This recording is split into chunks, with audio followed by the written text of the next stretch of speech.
Quiero pedirles que busquen en sus Biblias Apocalipsis capítulo 2. Apocalipsis capítulo 2, versículo del 1 al 7, declara: Escribe al ángel de la iglesia, el que tiene las 7 estrellas en su mano, el que anda entre los 7 candelabros de oro, dice esto: Yo conozco tus obras, tu fatiga y tu perseverancia, y que no puedes soportar a los malos, y has sometido a prueba a los que se dicen ser apóstoles y no lo son, y los has hallado mentirosos. Tienes perseverancia y has sufrido por mi nombre y no has desmayado. Pero tengo esto contra ti, que has dejado tu primer amor. Recuerda, por tanto, de dónde has caído y arrepiéntete y haz las obras que hiciste al principio. Si no, vendré a ti y quitaré tu candelabro de su lugar, si no te arrepientes. Sin embargo, tienes esto, que aborreces las obras de los nicolaitas, las cuales yo también aborrezco. El que tiene oído, oiga lo que el Espíritu dice a las iglesias. Al vencedor le daré a comer del árbol de la vida que está en el paraíso. Vamos a tener un momento de oración. Padre, te damos gracias por nuestro Señor y Salvador Jesucristo.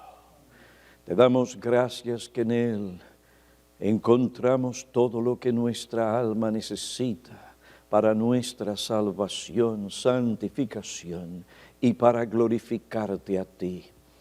Te suplicamos en esta hora que tú concedas a tu siervo una porción de tu Espíritu para que Él pueda concentrarse y a la misma vez proclamar con precisión y aplicar tu palabra correctamente. Te suplicamos esta bendición sobre los oyentes, que ellos, visitados por tu Espíritu, tengan oídos para oír lo que el Espíritu dice a las iglesias. Esto te lo suplicamos en su nombre, que es sobre todo nombre. Amén.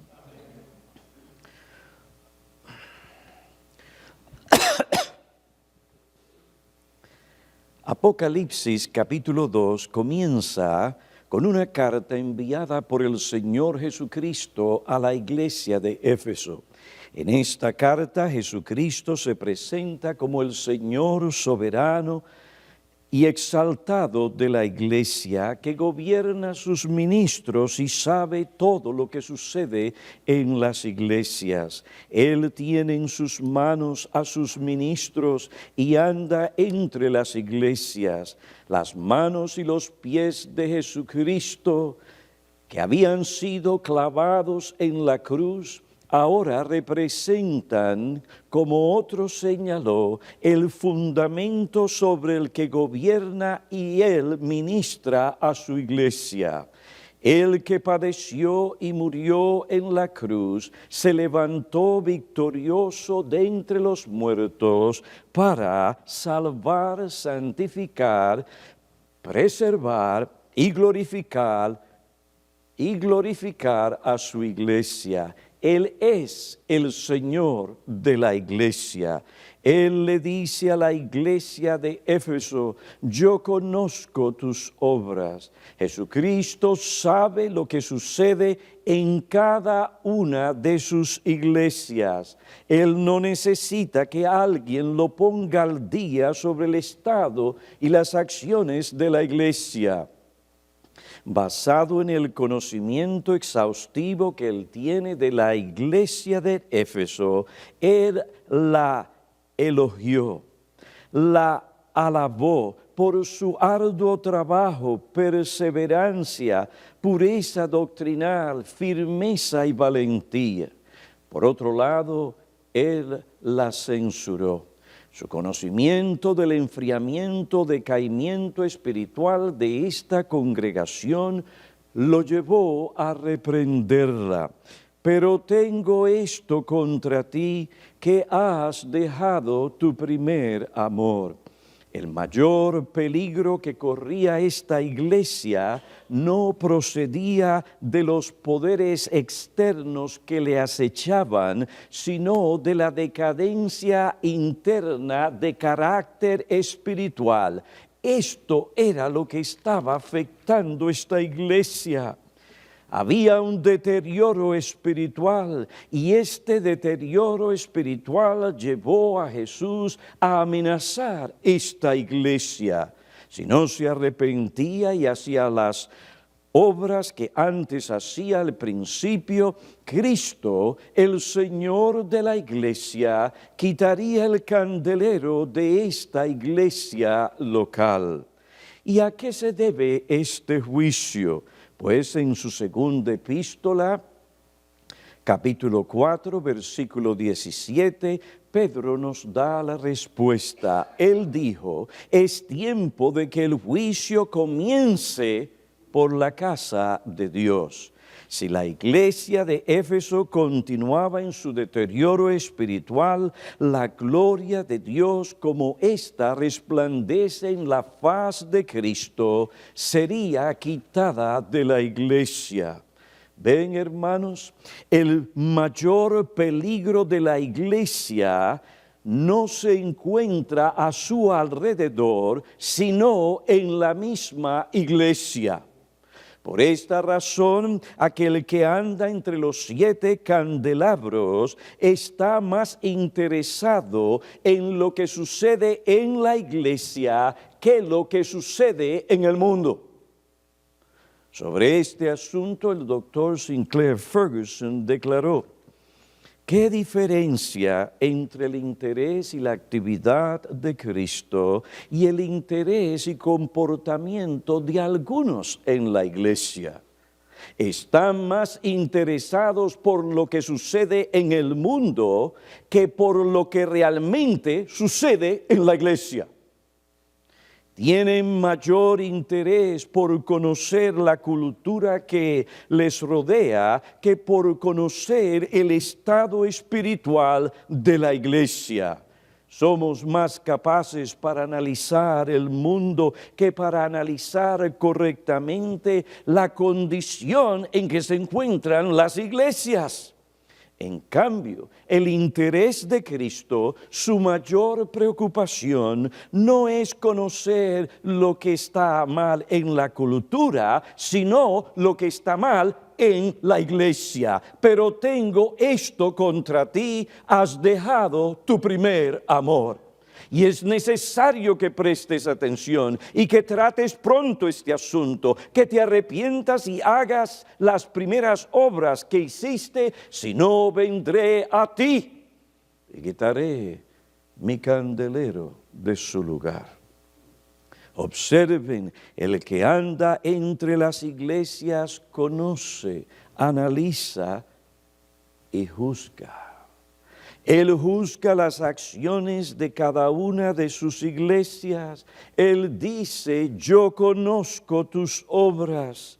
El Señor conoce que el problema mayor en la iglesia no es las fuerzas externas que luchan contra la iglesia, no es la falta de conocimiento de la iglesia sobre lo que está mal en la cultura, sino el mal interno o la decadencia espiritual de la iglesia. Por esto Jesús dijo a la iglesia de Éfeso: aunque conozco tus buenas obras, tengo algo contra ti. Esto es importante, has dejado tu primer amor.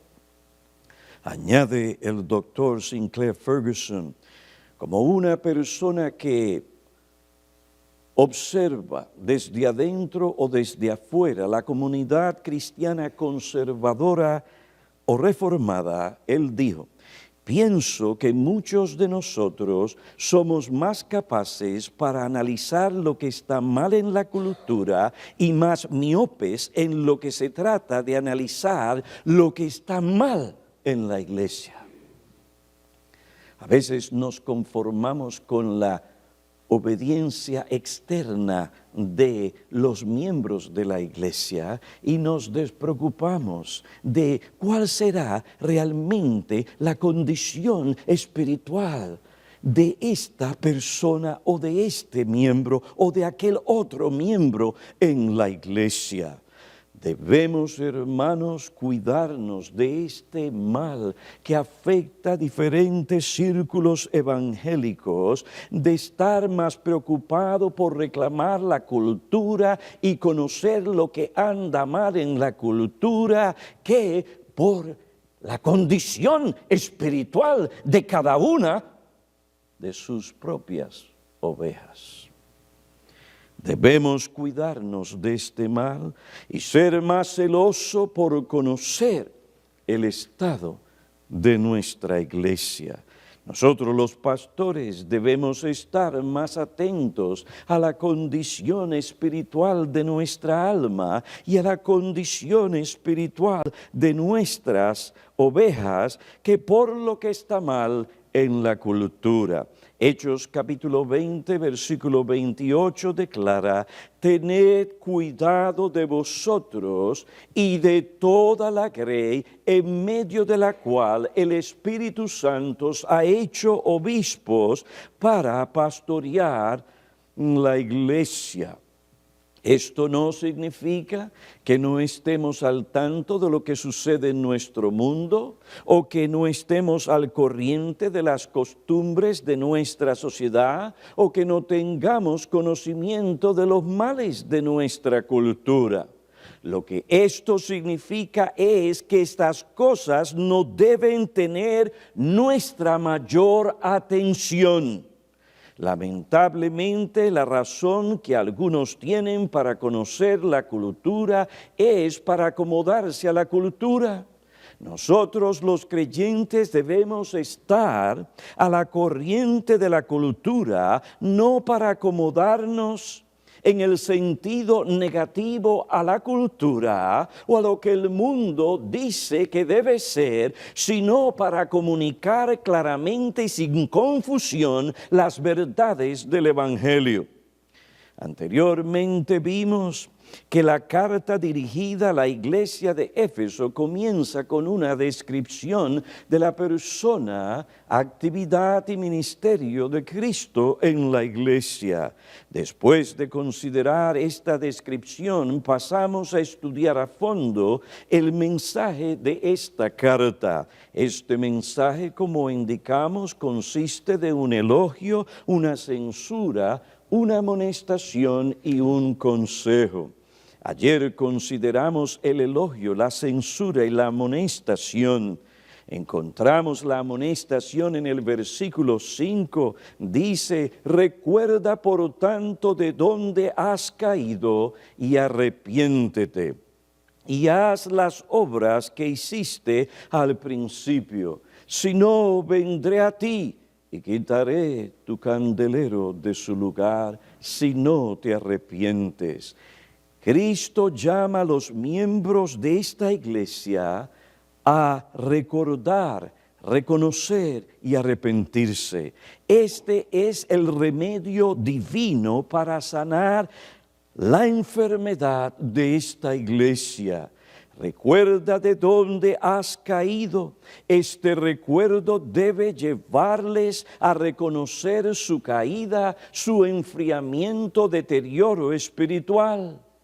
El reconocimiento de su condición y pecado debía llevarles al arrepentimiento, a un cambio de mente que conduce a un cambio de actitud y de comportamiento, cambio que se manifieste por obras dignas de arrepentimiento. Hechos 26, versículo 20. Apocalipsis 2:5, haz las obras que hiciste al principio. Hoy vamos a considerar en detalle las obras dignas de arrepentimiento que esta iglesia tenía que hacer. El verdadero arrepentimiento llevaría a la iglesia a hacer las obras que hacía al principio. En primer lugar, ellos tenían que volver a poner sus ojos en Cristo, el Cristo exaltado. He aquí una de las primeras obras que ellos tenían que hacer, y tenían que hacerlo con la misma devoción, entusiasmo y fervor con que anteriormente lo hacían. En primer lugar, ellos tenían que volver a poner sus ojos en Cristo, en la persona de Cristo, el que tiene las 7 estrellas en su mano, el que es el Señor de la iglesia. La contemplación del Señor Jesucristo les llevaría a mirar la cruz, a mirar la sangre de Cristo, la justicia de Cristo y al Espíritu Santo como lo hicieron al principio. Ellos debían aferrarse a la invitación y oferta del Evangelio como un pecador incapacitado y creer en el amor de Dios y como éste se manifiesta en la persona y obra del Señor Jesucristo. Tenían que meditar en el amor de Cristo, amor que lo llevó a entregarse a sí mismo para salvarles. Tenían que meditar en su perdón. Tenían que contemplar la posición exaltada del Señor Jesucristo. Él es la cabeza de la iglesia. Él es el Señor de la iglesia. Él es el que tiene las 7 estrellas en sus manos. Es decir, pastores, tenemos que recordar que la iglesia en la cual el Señor nos colocó no es en el sentido correcto nuestra iglesia, sino su iglesia. Hay un sentido correcto al cual fuimos expuestos el otro día, de que es nuestra iglesia en el sentido de que nosotros tendremos que dar cuenta por las almas de las ovejas en nuestra iglesia. Pero en un sentido principal es la iglesia de Cristo.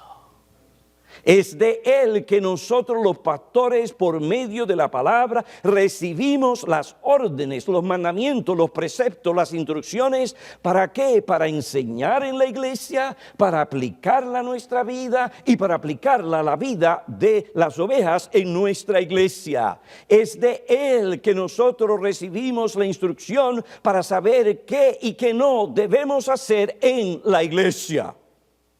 Él es el Señor de la iglesia. Pero qué poco entendemos de esto. Decimos sí, sí, sí, pero cuando viene el asunto de qué vamos a hacer en este asunto, en aquello otro, o qué presiones nos ponen para que hagamos esto o aquello otro, no estamos mirando hacia arriba, sino las circunstancias, y estamos sintiendo la presión y nos dejamos guiar por la presión. No, queridos hermanos, no, pastores.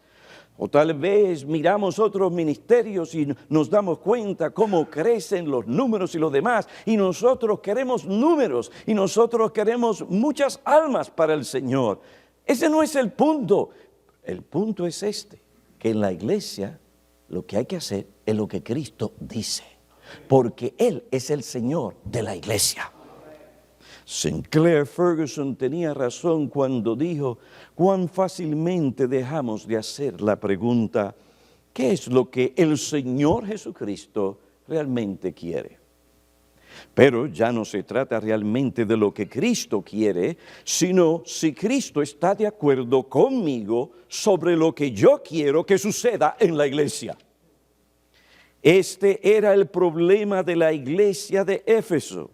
Antes su preocupación era hacer aquello que Cristo quería, no importaba el costo, pero ahora habían comenzado a desviarse de querer hacer lo que Cristo realmente quería. ¿Qué era lo que Cristo realmente quería?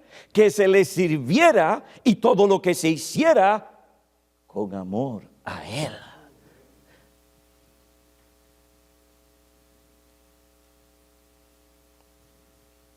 Pues, hermanos, es triste, esta iglesia se olvidó de esto. Y esto es lo que sucede en muchas iglesias hoy. Lo que Cristo quiere es un asunto de poca importancia. Más bien se trata de lo que yo creo que Cristo quiere, y lo que Él quiere es realmente lo que yo quiero. Y lo que a mí me agrada. Y como yo creo que debo servirle. Pero esto no es la actitud de las ovejas nada más. Muchas veces, lamentablemente, es la actitud nuestra en la iglesia como pastores. Especialmente si tenemos un proyectito que nosotros pensamos que esto es lo que realmente va a extender el reino de Dios, y nos preocupamos más por la extensión del reino que por profundizar en la palabra de Dios. En esto tenía razón el doctor MacArthur. Él decía algo así más o menos, y era que yo me voy a encargar de profundizar en la palabra y en el ministerio, y dejaré al Señor el alcance del ministerio. Y según su biografía, 30 horas dedicadas al estudio de la palabra de Dios. Pero hoy la gente está más preocupada, y los pastores, por el alcance que por la profundidad de su ministerio. Pues no es tan importante lo que Cristo dice, sino lo que yo quiero hacer en la iglesia. Pero el creyente que goza de buena salud espiritual no le da importancia a lo que él quiere, sino a lo que Cristo dice, quiere y manda en su palabra. Ferguson pregunta, ¿y qué es lo que el Señor realmente quiere? Él nos dice lo que Él quiere en su palabra, pero estamos tan centrados en nuestro mundo que nosotros mismos decidimos lo que a Él le agrada por lo que nos agrada a nosotros.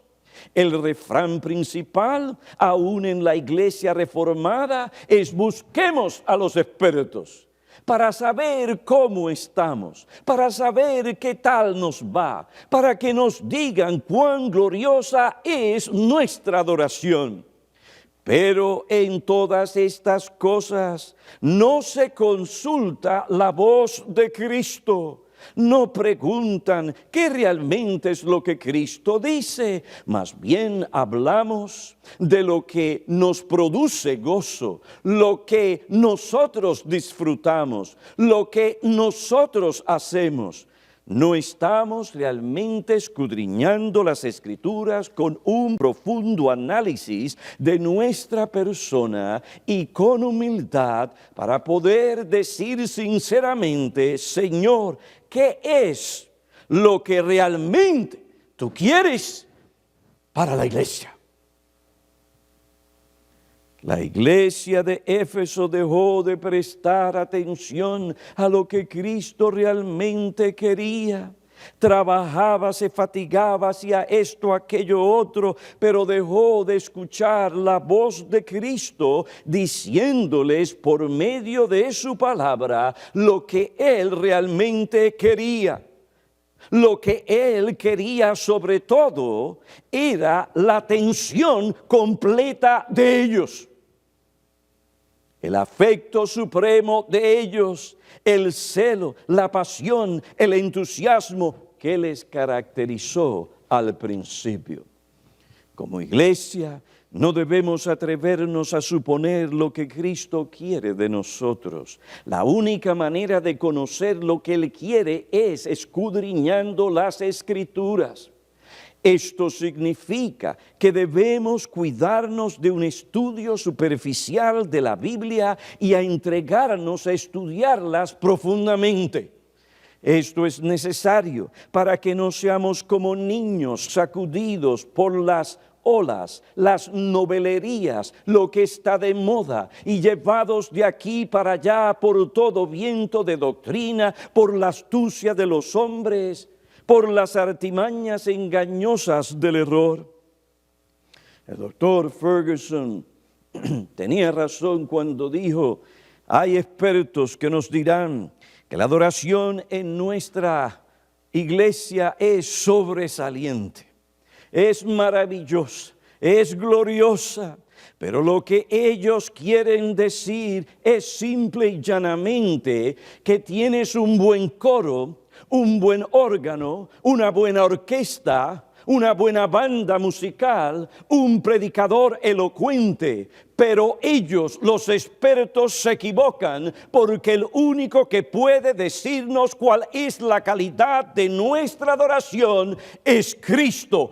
Él conoce realmente lo que hay en el corazón. Él es el que nos enseña en su palabra las medidas que Él usa para indicar la calidad de nuestra adoración. El Señor le dice a la iglesia de Éfeso: arrepiéntete y haz las obras que hiciste al principio. Vuelve por la fe a mirar a Cristo como Él se revela en su palabra. Sea Él el objeto de tu amor, afecto y lealtad supremo. Ve a Él como la única fuente de perdón y de vida espiritual. En segundo lugar, la iglesia no solamente tenía que mirar a Cristo, según Él se revela en su palabra, tenía que amar la palabra, como al principio.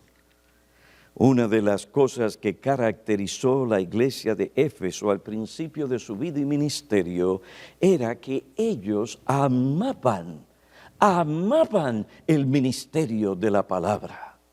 Esto es lo que nos enseña Hechos, capítulo 19. Esta gente se sentaba a oír la palabra con gozo, anticipación, deleite, amaban el ministerio de la palabra. Se reunían en la escuela de Tirano para oír la palabra. Pablo alquiló este lugar. Él enseñaba a los que se reunían allí para oírle. Un comentarista dice: el texto occidental agrega la interesante nota de que Pablo daba sus clases desde la hora quinta a la hora décima. Esto es, desde las 11 de la mañana hasta las 4 de la tarde. Tirano usaba el salón en horas de la mañana, cuando estaba fresquito, porque no había aire acondicionado. Y cuando el calor del día aumentaba y cuando la gente disfrutaba de su almuerzo y de la siesta, Pablo podía usar el local. Es decir, que se reunían cuando hacía mucho sol. Las largas horas de trabajo y estudio dan fe del entusiasmo de los primeros cristianos, y tal testimonio no se perdió en el mundo pagano. Allí Pablo se prolongó y enseñó por 2 años, en números redondos, 3 meses de enseñanza en la sinagoga local, 2 años en el salón de conferencias, y el curso completo de estudio duró 3 años. Y la gente buscaba y amaba tal ministerio, de tal modo que la Escritura dice que crecía poderosamente y prevalecía la palabra del Señor. Hechos 19, versículo 20, sí, bajo el calor. La palabra crecía. La palabra literalmente no puede crecer. Lo que esto significa es que muchos cayeron bajo el poder de la palabra, la recibieron y la aceptaron. Esta palabra se apoderó de sus corazones, transformó sus vidas de tal manera que no había lugar en el que usted los pinchara que no saliera de ellos lo que decía la Biblia. La conocían muy bien. Esta les nutría, impactaba, santificaba, transformaba, los sostenía, los consolaba, los guiaba. Macker describe el efecto poderoso de la palabra. Él dice: la palabra crecía en poder y fuerza. Esta expresión describe el crecimiento de la iglesia, recalcando la influencia poderosa de la palabra de Dios en las vidas de la gente. La iglesia de Éfeso creció numéricamente, pero de creyentes que aplicaban el mensaje del Evangelio a sus conductas diarias. Fortalecían su fe, mostraban obediencia a la palabra, vivían vidas piadosas. La ciudad de Éfeso experimentó una transformación debido a la viviente, poderosa palabra de Dios. Ella se purgó a sí misma de su mala literatura al quemar los rollos de magia y transformarse en depositaria de la literatura sagrada. Lamentablemente hoy en día se ve muy poco amor por la palabra. Ferguson, y voy a citar a Ferguson, al doctor Ferguson, porque a veces algunos tienen la tendencia a pensar, eso es Trinity, y eso es el pastor Piñero. Bueno, yo espero que entiendan que esto es un análisis de la realidad aplicando la palabra de Dios y que nosotros no somos los únicos que vemos estas cosas, sino también hombres que han adquirido respeto del mundo evangélico y reformado, que conocen lo que pasa hoy en día en la iglesia y están muy preocupados. El doctor Ferguson aseveró que la mayoría de cristianos hoy en esta nación tienen más Biblias que no saben qué hacer con ellas. Conocen muy poco o casi nada de su contenido. Esto es lo que afirman las estadísticas. A pesar de esta realidad, pensamos que conocemos lo que enseña la Biblia. Pablo se entregó a enseñar la palabra diariamente, 5 horas al día. Pero ¿es esto lo que se ve en el mundo occidental hoy? ¿Es esto una realidad aún entre los reformados? ¿Qué clase de apetito tenemos? Algunos dicen que son reformados según la tradición de Calvino. El doctor Ferguson decía, este comentario me agobia. Cuando ellos me puedan decir que oyen un mensaje todos los días de la semana y asisten cada miércoles a orar con la congregación y que se reúnen solo para orar, entonces es que pueden decir que son reformados según la tradición de Calvino. Lamentablemente hoy en día se da muy poco tiempo para estudiar a fondo las Escrituras con el fin de conocer más a Cristo para tener una comunión real con Él. No se puede edificar una relación profunda y sustancial con Cristo que cambie nuestras vidas cuando se estudia la Biblia de una manera superficial. Doctor Ferguson declaró, si tú pides a muchos cristianos que mediten 5 minutos sobre lo que conocen de Cristo, muchos de ellos no podrían hacerlo. Tal experiencia sería una prueba muy grande. Esto se debe a que no conocen suficientes cosas de Cristo para pasar 5 minutos meditando en Él. No lo pueden hacer porque no conocen las Escrituras. A pesar de esta realidad, muchos piensan que están espiritualmente bien o que su vida es normal. La realidad es que nos alimentamos muy poco de la palabra, amamos muy poco la palabra, nos falta tener hambre de ser enseñados. Los estudios bíblicos en pequeños grupos, por provechosos que sean, no tienen el mismo efecto de la palabra predicada bajo la unción del Espíritu Santo en público. Cuando el pueblo de Dios se reúne para adorar y oír la palabra predicada fielmente por el ángel de la iglesia, viene a revelar cosas que desconocíamos y nos escudriña. Sondea lugares en el corazón, expone las motivaciones, intenciones y juzga los pensamientos. Expone el pecado oculto que el creyente esconde o ignora. Esta palabra predicada penetra profundamente en nuestro ser, dándonos la orientación y el consejo atinado que muchas veces no buscábamos, pero que urgentemente necesitábamos durante la semana. Esta palabra nos transforma.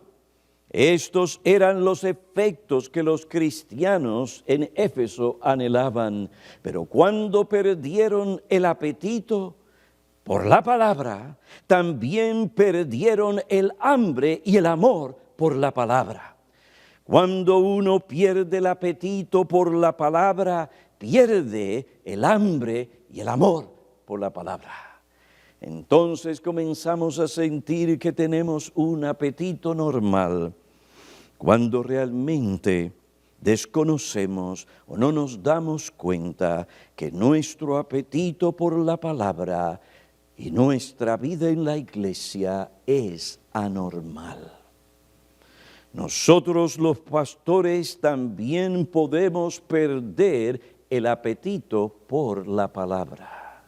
Nos involucramos en tantas cosas y actividades de carácter eclesiástico que poco a poco descuidamos la lectura devocional de la palabra para alimentar nuestras propias almas. Estamos tan preocupados por extender el reino, tan preocupados por corresponder a las necesidades de nuestra gente, que como Marta no tenemos tiempo para realmente escuchar a Cristo y para tener comunión, una comunión real, vigorosa y creciente con Él. Una comunión que nos lleve a amarle más y a hacer lo que Él nos dice. Pero esto no es importante. Nuestra agenda o nuestros planes, nuestros objetivos son más importantes. Nuestros ministerios de ayuda a otros son más importantes. Y así, lamentable y tristemente, descuidamos la palabra y dejamos de alimentar nuestras almas. Y lo que es triste también, muchas veces la recreación, por no ser sensatos, nos damos el lujo de recrearnos más de lo que es sensato. Y poco a poco vamos perdiendo el apetito por la palabra y el hambre por la palabra de Dios. Dejamos de alimentar nuestra alma con el alimento que necesita. Tenemos que recordar las palabras de Cristo a Marta. Marta, tú estás preocupada y molesta por tantas cosas, pero una sola cosa es necesaria, y María ha escogido la parte buena, la cual no le sería quitada. ¿Y qué fue la cosa buena que escogió María? Ella escogió la parte buena, la mejor, escuchar la palabra de Cristo. Cuando llegó el tiempo asignado para hacerlo, en aquel momento María estaba sentada a los pies del Señor y allí escuchaba la palabra. Y tenía comunión con Cristo. El Señor nos dice, recuerda de dónde has caído. Sí, pastor, pero la verdad es que el Señor no está aquí presente físicamente. No. Nosotros no podemos tener esa clase de experiencia. Pues ciertamente que no vamos a tener un contacto físico con el Señor, pero si hemos estudiado las Escrituras y nos hemos encontrado con Él y hemos visto a Cristo como se presenta en las Escrituras y Él nos ha hablado por las Escrituras, nosotros saldremos de ese lugar teniendo esa conciencia de que Cristo ha estado con nosotros. Y cuando hablemos de Cristo o la palabra de Cristo, se manifestará a través de nosotros que hemos estado con Cristo. El Señor nos dice, recuerda de dónde has caído y haz las obras que hiciste al principio. Vuelve a mirar a Cristo como Él se revela en su palabra. Ama la palabra de Dios. En tercer lugar, ora con el fervor y la fe con los que antes orabas. No descuides el aposento de la oración. Lamentablemente esto es lo que descuidamos. Damos más importancia a otras cosas que la oración. Estamos ansiosos por ser un impacto en nuestra sociedad. Esto se ve especialmente en las iglesias grandes, lo que les lleva a hacer muchas cosas para sanar la sociedad. Algunos ministros pasan horas pensando qué más pueden hacer para hacer una influencia en la sociedad, o en el mundo evangélico, o en el mundo reformado. Parece que las cosas que se podrían hacer son muy complejas, pero no es así. Ellos piensan que el asunto es muy complejo.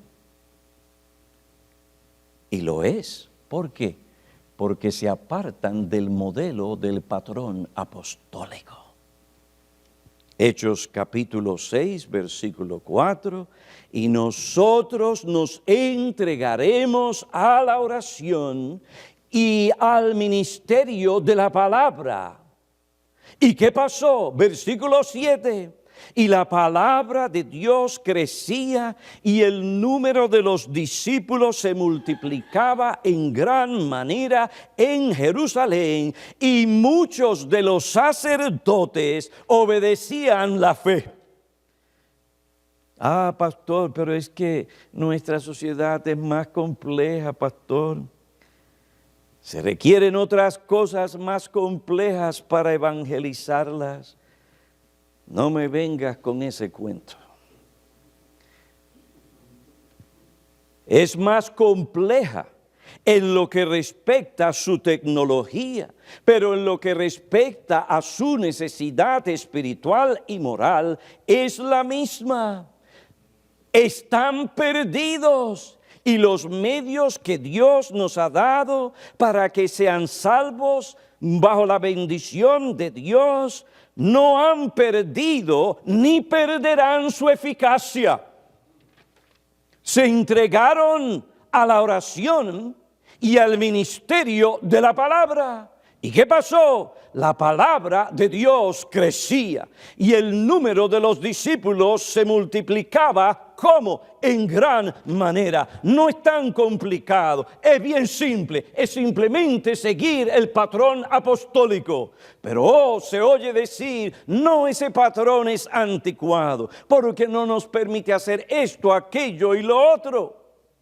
Necesitamos otro esquema, necesitamos otro patrón. Pastor Piñero, recójase un poco, ya eso es para los tiempos antiguos, ¿ves? Pero ahora con tanta tecnología, ahora con tantas posibilidades, la cultura que cada día es más compleja y todo lo demás, pastor, se necesita otro patrón. Ah, sí, yo pensaba que las Escrituras enseñaban un solo patrón. Y el patrón es el patrón apostólico. Y Pablo rehusó seguir cualquier otro patrón por razón de la cultura. Vemos en 1 Corintios capítulo 2 que cuando querían que Pablo hablara según las normas de la oratoria en esos días y que él pues usara ese lenguaje y hablara de la manera en que los corintios estaban interesados en oír para ellos poder escucharle, Pablo resistió esas presiones.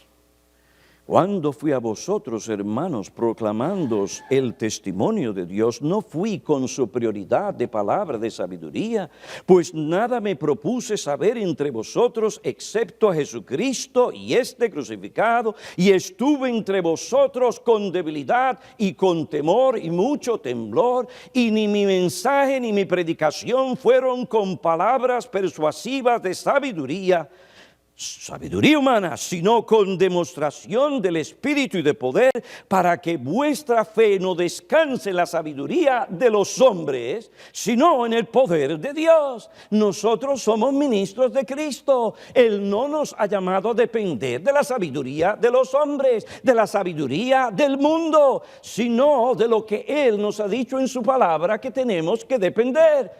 Pablo resistió la presión a acomodarse. Es interesante que cuando hablan de 1 Corintios en ese pasaje, que dice, yo me hice judío, judío, y también me hice gentil al gentil, y al débil me hice débil, que se olvidan de 1 Corintios capítulo 2.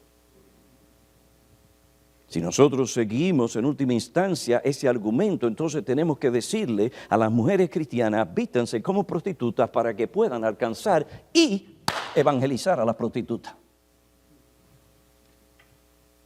Eso es ridículo, claro que es ridículo.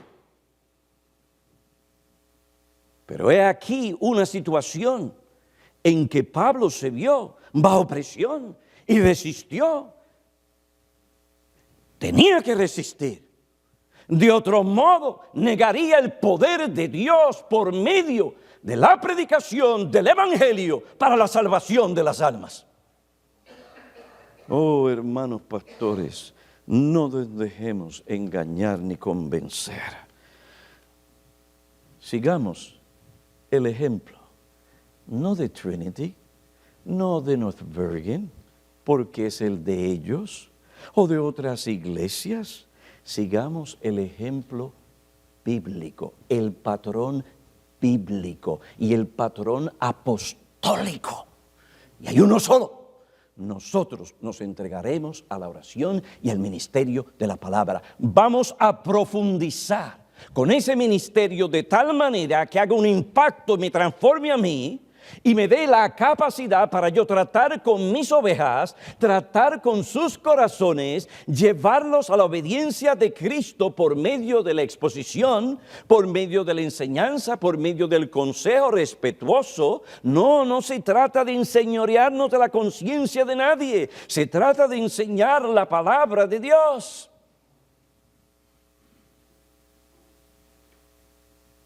Los apóstoles hicieron aquello que nunca falla. Que nunca falla.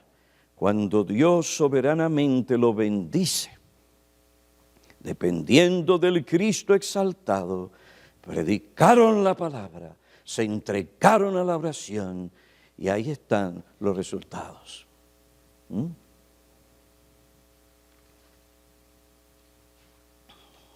Queridos hermanos, ellos predicaron la palabra y eso hizo un impacto en la vida de los hermanos en la iglesia. Y la palabra se apoderó de los corazones de los creyentes de tal manera que transformó sus vidas.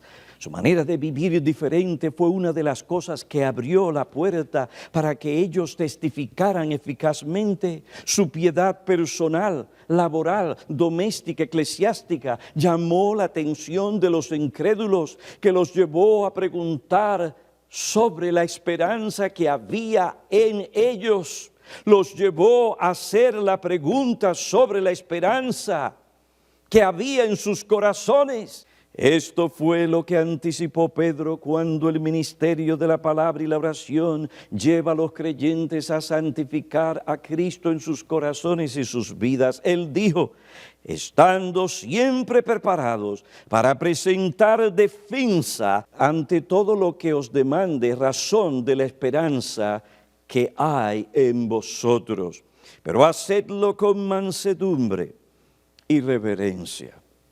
Esto me trae a mis pensamientos una experiencia que nosotros tuvimos con mis dos hijas y mi esposa. Tomamos un tren desde Chicago, es la primera vez que lo hice y la última vez.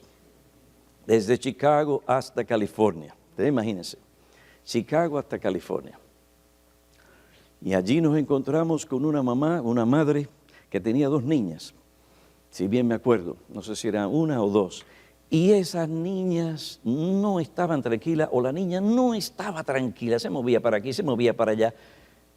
Y ella de momento se fijaba en nuestras hijas, cómo estaban tranquilas, la buena relación que ha destacado a nuestra familia en lo que respecta a la relación entre nuestras hijas y sus padres y sus hijas.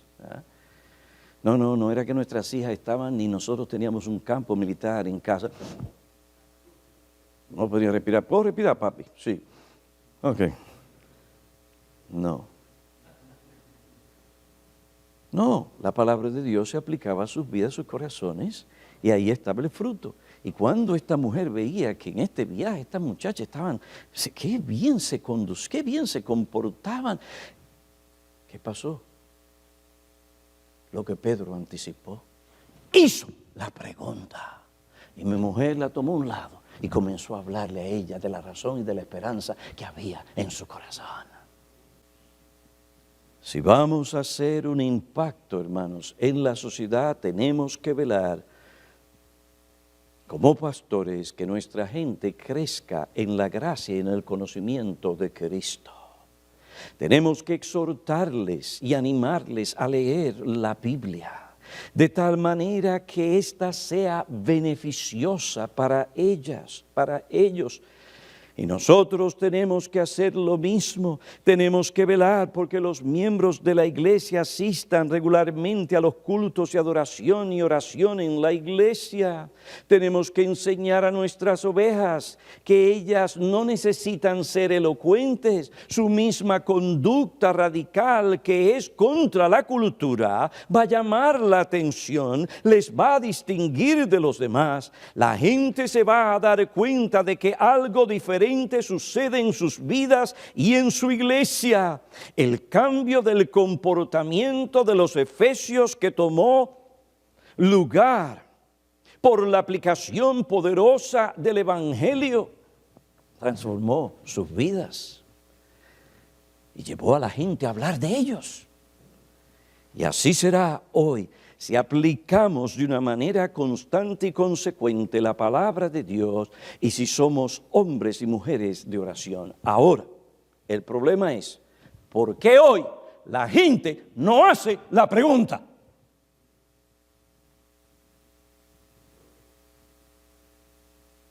Porque hay muy poca diferencia entre los cristianos y los incrédulos. ¿Cuál es la causa? Han dejado su primer amor. No es porque no conocen tanto de la cultura, sino porque han dejado su primer amor. Un pueblo celoso, apasionado. Y óigame, ¿cómo hablan de la pasión?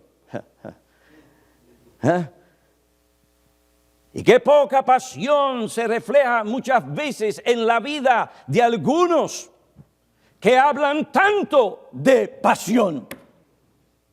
Qué poca obediencia a la palabra de Dios.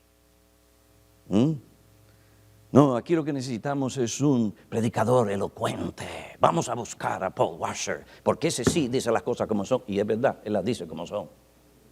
Usted no juega con nadie. Pero eso es lo que necesitamos. Pero ¿qué pasa? El hermano Washer no puede estar allí todo el tiempo, porque ese no es el sitio que Dios lo llamó, ¿verdad?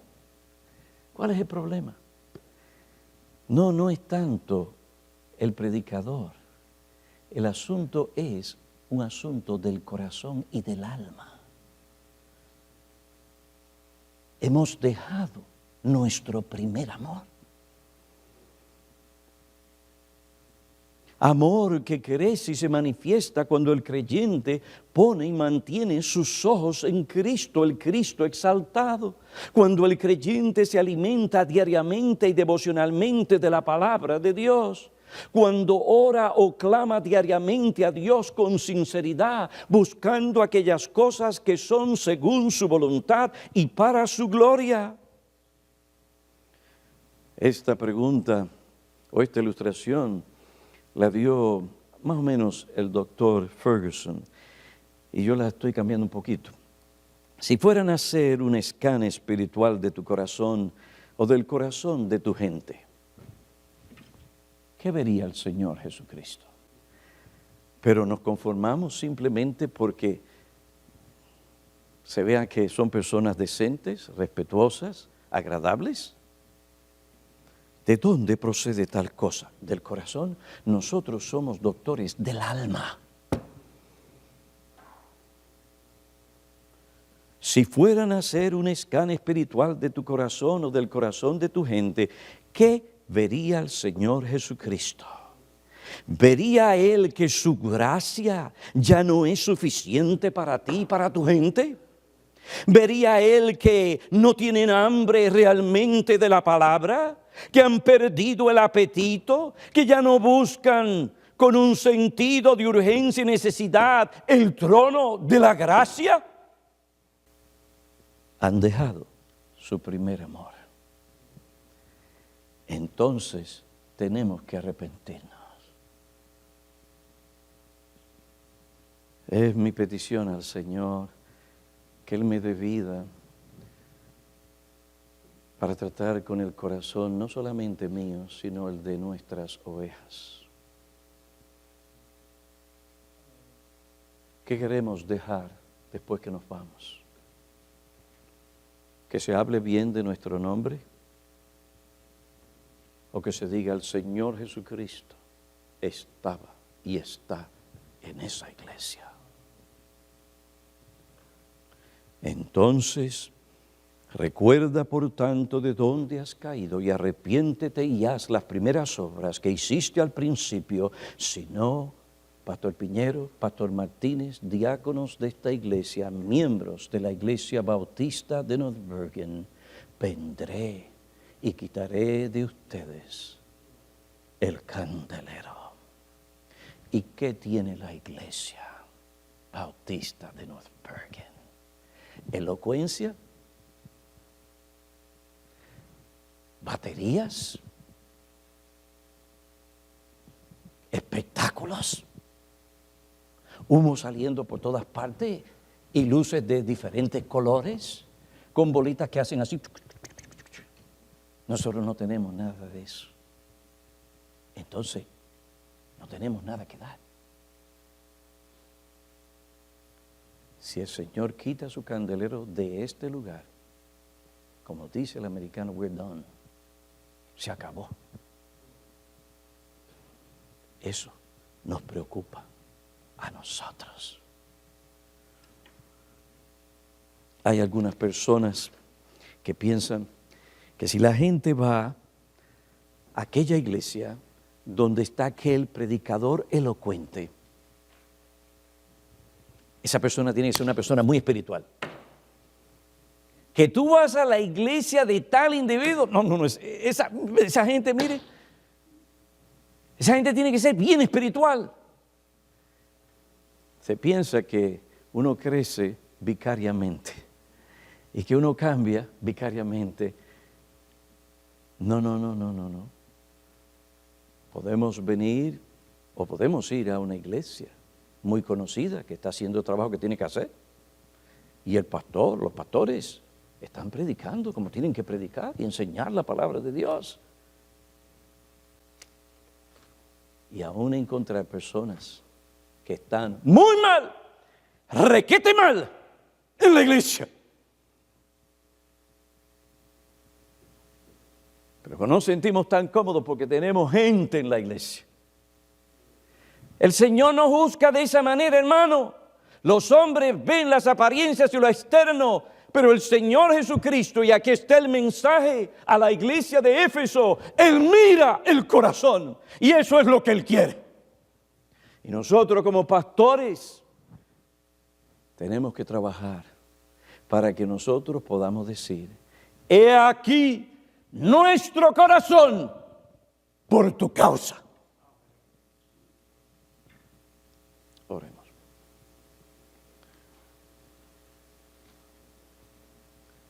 Oh Padre, gracias te damos por recordarnos aquellas cosas fundamentales y básicas de la vida cristiana y del pastoreo de almas. Confesamos nuestra debilidad y confesamos nuestros pecados en el pastoreo de almas. No hemos sido todo lo que deberíamos de ser. Como siervos tuyos, te pedimos perdón. Perdónanos cuando otras cosas han ocupado un lugar que no deberían haber ocupado. Te suplicamos que tú nos ayudes a crecer en gracia de tal manera que sea evidente que aquello que hacemos, lo hacemos por amor a Cristo, para la gloria de Cristo y para el bien de su iglesia. Te suplicamos estas cosas en el nombre de aquel que nos ama y nos amará eternamente. Amén.